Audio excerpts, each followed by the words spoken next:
Hi,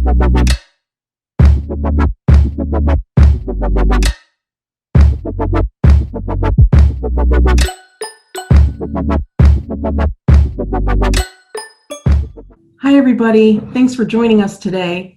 My name is Joann Jansen, and I'm the Administrative Assistant for the U.S. Ministries Department here at Elam Fellowship. And this week, we're starting a new series called Pastors in Pandemic. It's going to be a short 10-minute interview. Don't worry, I'm not going to be here forever, of one of the pastors on the field.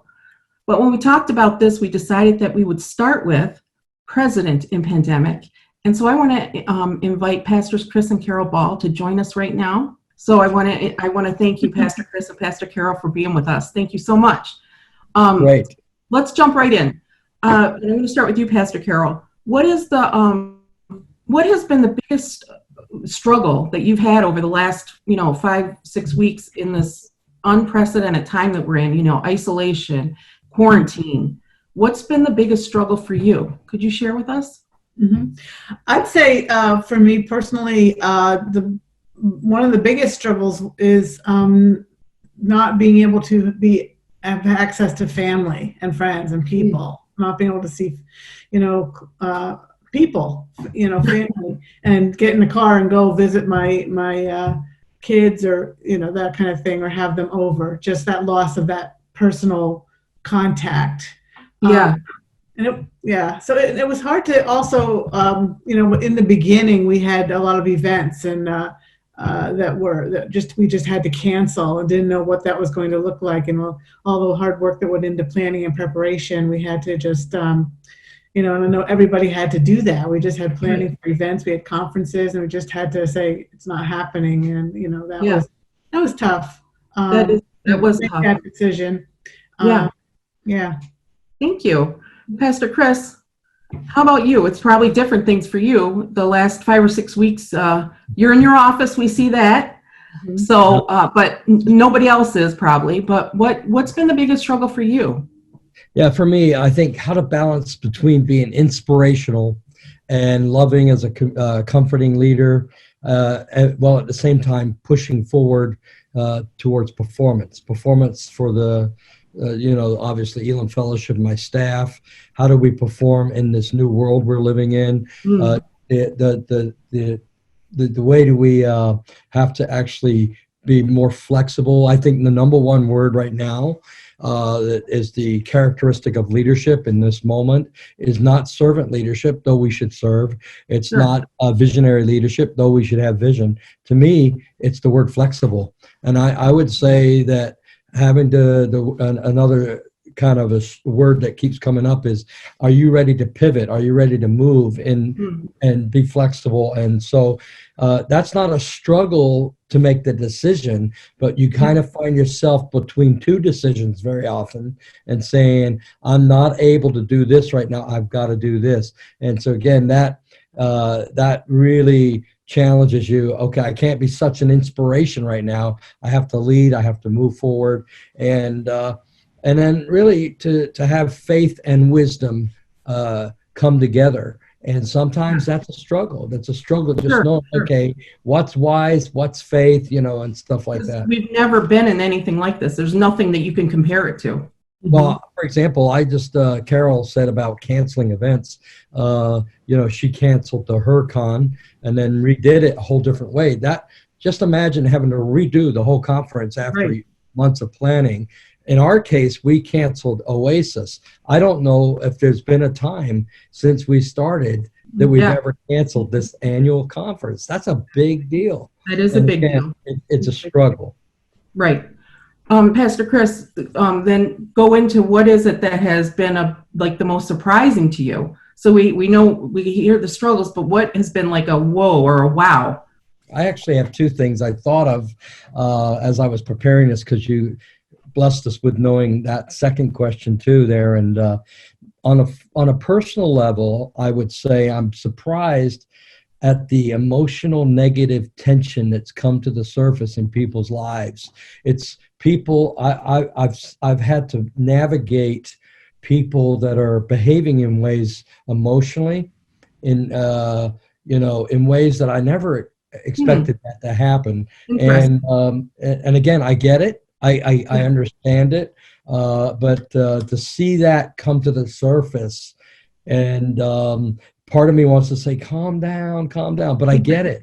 But I get Yeah, it. yeah, yeah. And but then I'm also saddened, I have to say, and this is probably more coming out of my role as the president of Elam Fellowship right now, and that is I'm saddened by the church's resistance in the name of faith to not take the guidance of our health officials and not Mm, take the guidance of our government.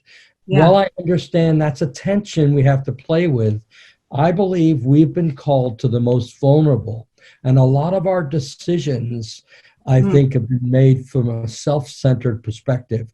mm, Instead, the Bible tells us clearly that we need to care for the least among us. And here at the fellowship, we have done what we can to care for those vulnerable people. We had extra masks, we gave them away. We've done some things that really would say, hey, in fact, I'm just so proud of my team. They were ahead of the game. We ordered thousands of masks and sent them to China when they needed them, and we had some left over, and we were giving them to local health workers and stuff like that. And now, now they're gone. And but just that whole idea and that spirit of saying, look, we got to be careful for the elderly. We've got to be careful for the people that are not well among us. And so that's good. been a surprise that the church has just ignored some of that. Yeah, that has been surprising. I agree with you on that.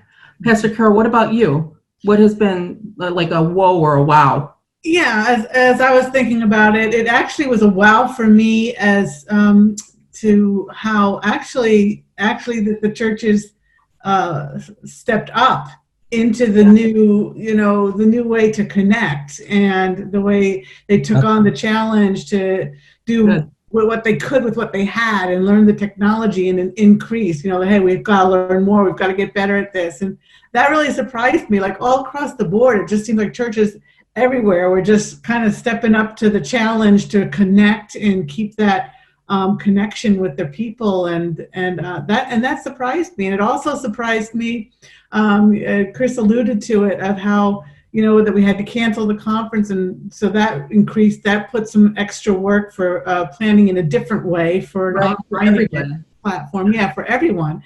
But just you think, oh, I'm going to work from home, and just the increase workload that it created was surprising to me. It wasn't like, oh, I'm going to get a little rest. It was This is no vacation. no, it really increased the time element involved in preparation and doing things. So that was a surprise to me. And but it's also surprised me, like I said, my struggle was not connecting with my family and my friends and people, my co-laborers, but it surprised me how fun and satisfying at the same time it was to actually connect, like on Zoom, and Right. and the flexibility, like Chris said, is it's really easier to get, hey, everyone just let's jump on Zoom, we're going to have a meeting, and people seem to be more accessible because they don't have to drive to a physical location. Right.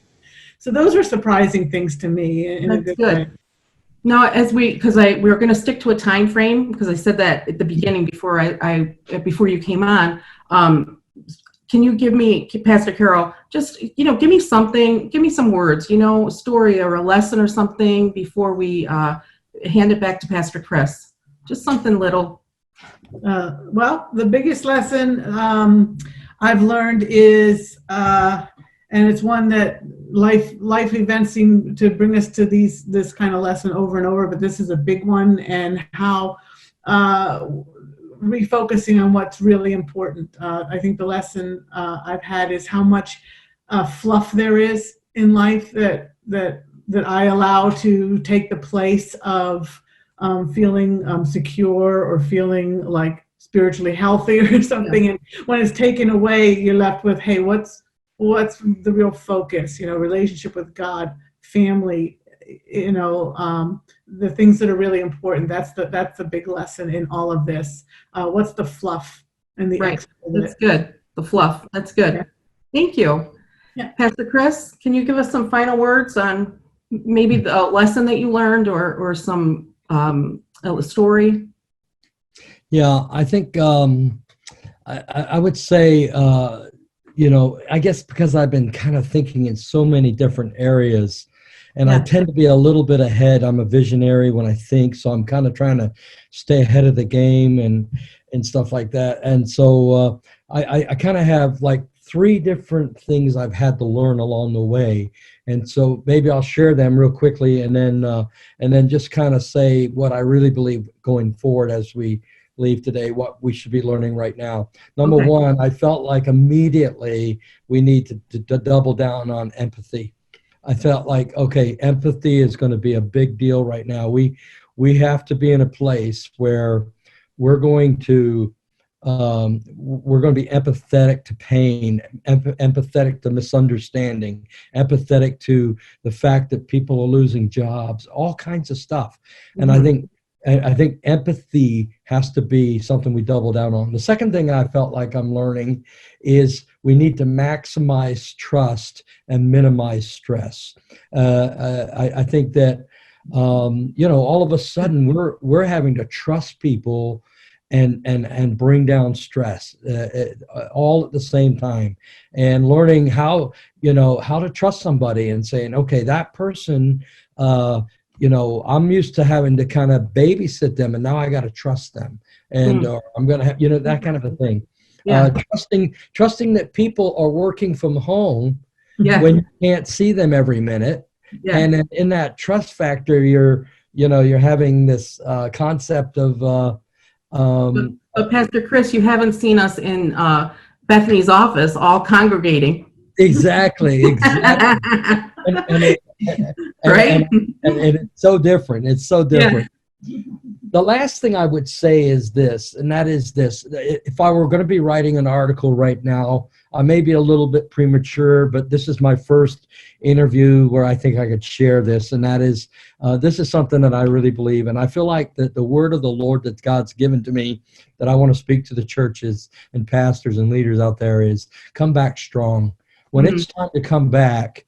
So what I really feel I'm learning right now is, okay, what must I do to position myself and my congregations or the people I'm working with to be able to come back strong? I really believe that we're all talking about revival, renewal, and that might happen. But what I know is this: personal renewal leads to corporate change. And if there's going to be a change when we come back together, it starts with what we do from now until we get back together on the inside of our own personal lives.